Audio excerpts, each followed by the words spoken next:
For the past 2 இயர்ஸாக ரிசார்ட்ஸ்க்கு போகிறது ரொம்ப பட்ஜெட்டை விட மேலே போயிடுச்சு. ஆனாலும் கிட்ஸ்க்கு நல்ல மெமரிஸ் க்ரியேட் பண்ணணும்னு நினச்சி சென்னையில் இருக்கிற நிறைய ரிசார்ட்ஸ்க்கு நாங்கள் போயிருக்கோம். Mostly ECR side. கஷ்டப்பட்டு சம்பாதிச்ச பணத்தை ஸ்பெண்ட் பண்ணோம். ஆனால் ஒரு நாளும் ரெக்ரெட் பண்ணது கிடையாது. பிகாஸ் அந்த சந்தோஷம் வொர்த்தாக இருந்துச்சு.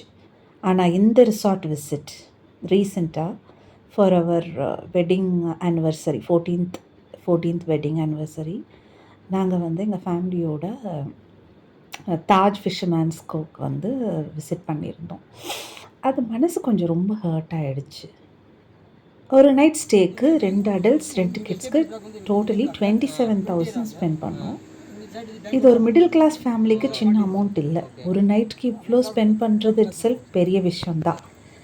ஆனால் அங்கே போன அப்புறம் எனக்கு புரிஞ்சுது, லக்ஸுரினா ரூமில் இல்லை, சில இடத்துல அது உங்களை எப்படி பார்க்குறாங்கன்னு தான் இருக்குது. நாங்கள் ஓலா கேபில் போயிருந்தோம். எங்ககிட்ட பிக் கார் இல்லை, எக்ஸ்பென்சிவ் காட்டேஜ் புக்கிங்கும் இல்லை. கார்டன் ரூம் தான் எடுத்திருந்தோம். ஆனால் அந்த ரூமும் சீப்லாம் இல்லை. 27,000 கொடுத்து ஸ்டே பண்ணுறவங்க யாரும் லோ கேட்டகரி கெஸ்ட் இல்லை அப்படின்னு நான் நினைக்கிறேன். பட் ஹானஸ்ட்லி அங்கே ஸ்டாஃப்ஸ் நடந்த விதம் அப்படியே ஃபீல் பண்ண வச்சிச்சு. பிக் கார்ஸில் வந்தவங்க மேலே, எலைட் பீப்புள் மேலே கொஞ்சம் எக்ஸ்ட்ரா அட்டென்ஷன், எலைட் காட்டேஜஸில் ஸ்டே பண்ணுறவங்களுக்கு ஸ்பெஷல் ட்ரீட்மெண்ட், மற்றவங்க ஜஸ்ட் அனதர் கெஸ்ட். செக்இன்லேருந்தே அந்த டிஃப்ரென்ஸ் தெரிஞ்சுது. ஸ்மைல், அட்டென்ஷன், அப்ரோச் எல்லாத்துலேயும் ஒரு விசிபிள் பார்ஷியாலிட்டி இருந்துச்சு. ஒரு 5 ஸ்டார் ப்ராப்பர்ட்டிக்கு போன ஃபீலிங் விட உங்களோட ஸ்டேட்டஸ் என்னன்னு சைலண்ட்டாக ஜட்ஜ் பண்ண வைப் தான் அதிகமாக இருந்துச்சு. அமெனிட்டிஸ் நல்லா இருந்துச்சு. Beach access, pool, kids play area, indoor games எல்லாமே இருந்துச்சு. கிட்ஸ் ரொம்ப என்ஜாய் பண்ணாங்க. அவங்களுக்கு இந்த டிஃப்ரென்ஸ் தெரியாது, அவங்க ஹாப்பியாக இருந்தாங்க. ஆனால் பேரண்ட்ஸை நம்ம நோட்டீஸ் பண்ணணும்ல, யாரை எப்படி ட்ரீட் பண்ணுறாங்கன்னு. பட் என் ஹஸ்பண்ட் இந்த விஷயத்தில் அவ்வளோ நோட்டீஸ் பண்ண மாட்டார். ஒன் டைம் எக்ஸ்பீரியன்ஸ் விடுன்னு சொல்லிடுவார். ஆனால் பெண்களுக்கு எல்லாமே தெரியும்ல, ஒரு லுக், ஒரு டோன், ஒரு பிஹேவியர் கூட நம்ம நோட்டீஸ் பண்ணிவிடுவோம்.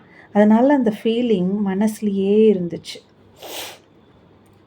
ரெஸ்பெக்ட் கொடுக்குறதுல டிஃப்ரென்ஸ் இருந்தால் அது உடனே தெரியும். ஹானஸ்ட்லி சொல்கிறேன், 27,000 ஸ்பெண்ட் பண்ணிவிட்டு லெஸ் வேல்யூட் கெஸ்ட் மாதிரி ஃபீல் பண்ண வச்சது ரொம்ப டிசப்பாயிண்டிங்காக இருந்தது.